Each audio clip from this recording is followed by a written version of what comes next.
The gentleman from California, Mr. Sherman, is now recognized for 5 minutes. All the money and power in this town is with the crypto industry. They make money, literally by making money. They put a couple $100 million that we know about into politics just recently. And of course, I say that we know about because crypto's one magic skill is the ability to hide money, hence the name cryptocurrency, which means hidden money. And if you look at our campaign finance laws, there's no way for to enforce them when a politician accepts crypto and has really no idea where that money's coming from. Thank you for standing up to crypto. Thank you for standing up for the rights of those investors who care about the environmental impact on their investment.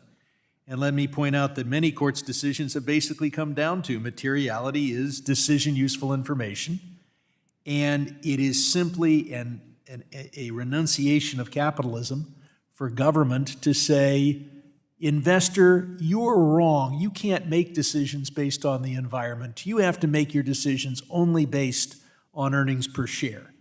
Last I heard, government telling the investors what to do is not the capitalist system. Commissioner Crenshaw, you haven't had a question. This is something we discussed, and it particularly concerns me about the crypto industry. It's my understanding that you have ethics rules so that if you leave the commission, you can't lobby the commission for the people who are paying you for another 2 years. Now, we know crypto is trying to influence Congress, but there are hundreds of us. It's very inefficient. There are only 5 of you, and frankly, they don't really want to influence us. We want to influence you. It's my understanding that crypto is free to offer any one of you a $5 million a year, 5-year contract, so long as in the first 2 years you're not going to be lobbying the commission. Do I have that right? Is that the rule? Or I'm not suggesting any career changes here, but are the rules so loose that any commissioner could take a $5 million a year contract from crypto? I believe they could take a job at a crypto entity, and there are ethics restrictions in place. And the ethics restrictions don't differentiate between a $250,000 a year job and a $50 million a year job? I don't believe so. Well, maybe you'd want to propose at least some limits on what those jobs could do. I'm concerned, Chair Gensler, about Webull and others who might have investor information in China. Is the commission going to do anything, especially in light of our concerns here about TikTok, to make sure that when investor data is in the hands of, say, a brokerage firm, that it is not accessible to the Chinese Communist Party? Whether a brokerage firm is owned by Chinese or Americans or Europeans, they have to comply with their laws and they have to protect information, customer information. But does that, as a practical matter, are they free to comply with those laws by storing the information in China?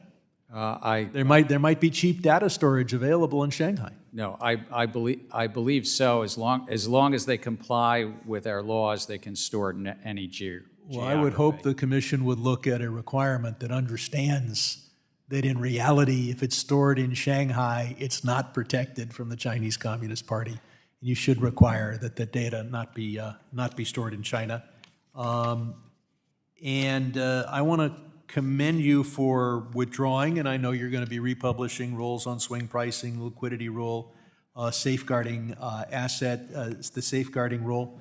And I think you've really listened to Congress. I think those rules needed change. On the other hand, I want to commend you for the rules giving climate investors the information that they need and deserve. I want to point out, as you look at the safeguarding rule, that there are, do you see any reason why that would have to deal with the safeguarding of real estate? I mean, it's hard to move and the county records are pretty clear. Are we worried that, would we need the safeguarding rule to cover real estate?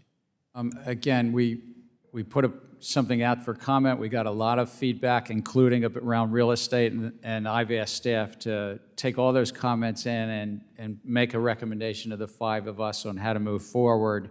on, in essence, reproposing, taking in consideration the scope of the assets, for instance, this real estate, but also the requirements. There were many comments about the requirements and whether to do that which Congress had originally laid out in Dodd-Frank on this. The gentlewoman from Missouri,